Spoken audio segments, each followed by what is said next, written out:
પ્રકરણ 13 સમરથલાલ સુરણવાડાનો સન્માન સમારંભ.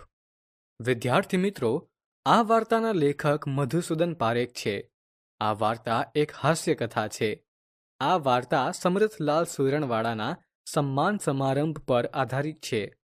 આ હાસ્ય કથામાં લેખકે શાકભાજી દ્વારા હાસ્યની અનોખી રચના કરી છે. તો ચાલો વાર્તાની મજા લઈએ. શાક માર્કેટના પ્રમુખ સમરથલાલ સુરણવાડાને ગાજરની સ્પર્ધામાં સરકારી ઇનામ મળ્યું હતું. તેમણે 3.5 હાથનું ગાજર ઉગાડીને અગાઉના બધા વિક્રમો તોડી નાખ્યા હતા. શાક માર્કેટના વેપારીઓએ સમરથલાલ સુરણવાડાનું ભવ્ય સન્માન કરવાનું નક્કી કર્યું. 500 રૂપિયા ભાડું ભરીને તેમણે ભવ્ય હોલ રાખ્યો. સ્ટેજ ઉપર અને દરવાજે ભાજીને કોથમીરના તોરણો બાંધવામાં આવ્યા. પ્રમુખ તરીકે બટાકાના વેપારી બાબુલાલ બિરાજ્યા. એમણે શાક માર્કેટના મંત્રી કુલાભાઈ ફણસીવાડાને શેઠ સુરણવાડાનો પરિચય આપવા વિનંતી કરી. આખો સભાખંડ શાકના વેપારીઓથી ખીચોખીચ ભરાઈ ગયો હતો. ફણસીવાડાએ સમરથલાલ સુરણવાડાનો પરિચય આપતા કહ્યું, સમરથલાલ શેઠને હું 10 વર્ષથી ઓળખું છું. એમના દાદા સુરણવાડા ભલે હોય, એમણે ગાજરમાં ઇનામ મેળવ્યું છે. હજુ તો એમની ઉંમર 60 વર્ષની છે, છતાં એ સરકારી ઇનામ જીતી લાવ્યા છે. મારી તો ભગવાનને પ્રાર્થના છે કે એ હવે મૂળાની હરીફાઈમાં ઇનામ મેળવી લાવે. ભગવાન એમના 100 વર્ષ પૂરા કરે એવી પ્રાર્થના છે.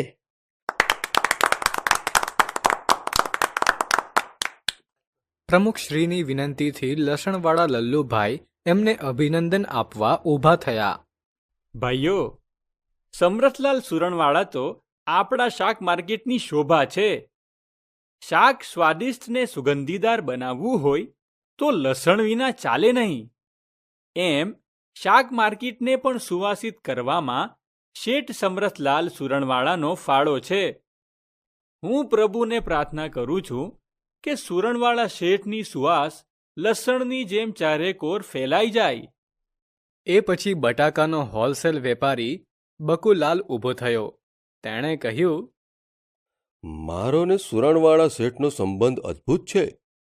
એ સુરણવાડા ને હું બટાકાવાળો. અમે બંને ફરાળી. શેઠનો સ્વભાવ મને તો બટાકા જેવો લાગ્યો છે. મોટા વેપારીથી માંડીને નાના રેકડીવાળા સાથે, પોલીસ જમાદારથી માંડીને ફોજદાર સાથે, અરે પ્રધાનથી માંડીને પટાવાળા સાથે એ તરત મિક્સ થઈ જાય છે. બટાકો જેમ રીંગણ સાથે, દૂધી સાથે, કારેલા, શક્કરિયા, અરે ટમેટાને વટાણા સાથે મિક્સ થઈ જાય છે, તેમ આપણા સુરણવાળા શેઠ પણ બટાકાની માફક મળતાવડા છે. બીજું મારે કહેવાનું કે જેમ બધા શાકમાં બટાકો બધાનો માનીતો છે. મહિલાઓને બટાકા ભાવે, પુરુષોને તો ભાવે જ છે ને. છોકરાઓ તો બટાકાનો સ્વાદ હોંશે હોંશે માણે. એ રીતે સુરણવાળા શેઠ પણ બધે બધાના માનીતા છે. કોથમીર વેચનારી બાઈને 5-10 રૂપિયાની ભીડ પડી હોય તોય તે શેઠ પાસે આવે. માર્કેટના ઝાડુવાળાને લગ્ન માટે લોન જોઈતી હોય તોય સુરણવાળા તૈયાર જ હોય. અને કોઈ વેપારી નાણાં ભીડમાં ફસાયો હોય તોય સુરણવાળા તેને સહાય કરે. એટલે જ હું કહું છું કે જેમ બટાકો સહુને પ્રિય છે, તેમ આપણા સુરણવાળા શેઠ પણ બધામાં પ્રિય છે. આ વખતે તો તેમણે ગાજરમાં ઇનામ મેળવ્યું. હું સુરણવાળાને અપીલ કરું છું કે હવે 2 મણનો મોટો બટાકો ઉગાડીને તે બીજું ધરખમ ઇનામ જીતી લાવે. સભાજનોએ બકુભાઈની અપીલને તાળીઓથી વધાવી લીધી.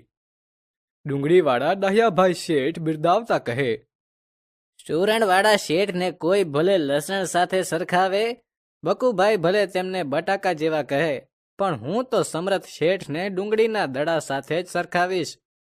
ડુંગળી એ ગરીબો માટે આશીર્વાદ છે. ડુંગળી વિના દુનિયા ડૂલ થઈ જાય. ડુંગળીને તો કસ્તુરી કહેવામાં આવે છે. બટાકાને તો બાફવોય પડે. ડુંગળી તો કાચીને કાચી ખાઈ શકાય. એનું કચુંબર થાય ને એના ભજીયા, અરે વાત કરતાંય મોઢામાં પાણી છૂટી જાય. આપણા સમરથ શેઠ પણ ડુંગળીના દડા જેવા છે. એમની શાખ કસ્તુરીની જેમ મહેકે છે. ડુંગળી જેમ ગરીબને ઘેર પણ જાય ને શેઠિયાને ઘેર પણ જાય, તેમ સમરથ શેઠ પણ ગરીબોની ઝૂંપડીમાં જાય છે અને મિલ માલિકોના બંગલે પણ જાય છે. એમને કશી વાતનું અભિમાન નથી. એ પણ ડુંગળીની જેમ અનેક ઉપયોગમાં આવે તેવા પરોપકારી છે. રેલ રાહતનું કામ હોય તોય એ પહેલા, અને રામ રોટલા આપવામાં પણ એ મોખરે. હું તો કહું છું કે શેઠજી, ડુંગળીની જેમ જ ગરીબ તવંગર સહુની સેવા કરતા રહેજો. કોથમીરવાળા કળશીભાઈ કહે, સાહેબ, મને 2 મિનિટ બોલવાની રજા આપો. પ્રમુખે રજા આપી એટલે કોથમીરવાળા કળશીભાઈ સ્ટેજ પર ચડી આવ્યા અને કહેવા લાગ્યા, શાકભાજીવાળા વેજીટેબલ ભાઈઓ, શેઠ સમરથલાલ વેજીટેબલના વેપારી છે. હું તો નોન વેજીટેબલ છું, કારણ શાક વેચતો નથી, પણ આદુ, મરચા અને કોથમીર વેચવાનો ધંધો કરું છું. જુદા જુદા વેજીટેબલ ભાઈઓએ તેમને બટાકા ને ડુંગળી જેવા કહ્યા, પણ હું તો કહીશ કે બટાકા કે ડુંગળી કે કોઈ પણ શાક, દાળ કે કઢી બધા કોથમીર વિના કેવા ફિક્કા લાગે છે. કોથમીર ન વાપરે એ તો અક્કલનો ઓથમીર કહેવાય છે. શાક બધા સારા, પણ મસાલો હોય તો જ શાક સ્વાદિષ્ટ બને છે. હું તો સુરણલાલ શેઠને કોથમીર જેવા જ કહું છું. એ ભલે 60 વર્ષના થયા, પણ લીલી કોથમીરની જેમ તે હંમેશા તાજા ને તાજા દેખાય છે. અને કોઈ પણ કામ કરવા બધા ભલે ભેગા થાય, પણ શેઠ ના હોય તો કામ ફિક્કું પડી જાય. શેઠ કામ હાથ પર લે એટલે કામમાં મગમગાટ આવે. બસ, મારે તો આટલું જ કહેવાનું છે. શેઠ હંમેશા લીલાછમ કોથમીર જેવા રહે એવી ઈશ્વરને પ્રાર્થના કરું છું. સમરથલાલ સુરણવાળાએ સન્માનનો જવાબ આપતા કહ્યું, હું બટાકા જેવો છું કે શક્કરિયા જેવો કે ડુંગળી જેવો, તેની મને તો કશી ખબર નથી. મારા ઘરમાંથી તો મને મરચા જેવો કહે છે.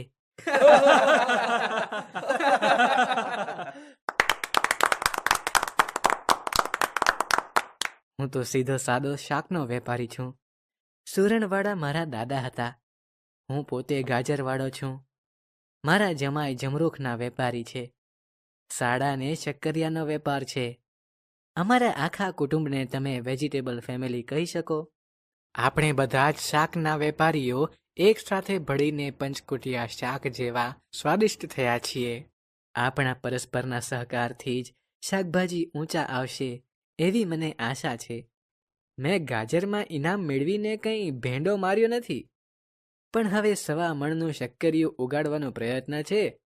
પ્રભુની ઈચ્છા. તમારા બધાનો ખૂબ આભારી છું. સારાંશ. આ વાર્તામાં શાક માર્કેટના પ્રમુખ સમરથલાલ સુરણવાળાને સરકારી ઇનામ મળ્યું છે, કેમ કે તેમણે 3.5 હાથ લાંબુ ગાજર ઉગાડીને એક નવો વિક્રમ સ્થાપિત કર્યો છે. તેથી શાક માર્કેટના વેપારીઓએ આ પ્રસંગને ઉજવવા માટે ભવ્ય સન્માન સમારોહ રાખ્યો છે. હોલના સ્ટેજ અને દરવાજે ભાજી અને કોથમીરના તોરણો બાંધી શણગારવામાં આવ્યો છે. સમારંભમાં ઉપસ્થિત શાક માર્કેટના મંત્રી કુલાભાઈ ફણસીવાળા, લસણના વેપારી લલ્લુભાઈ, બટાકાના વેપારી બકુલાલ, કળશીભાઈ દ્વારા સમરથલાલનું સન્માન કરવામાં આવે છે.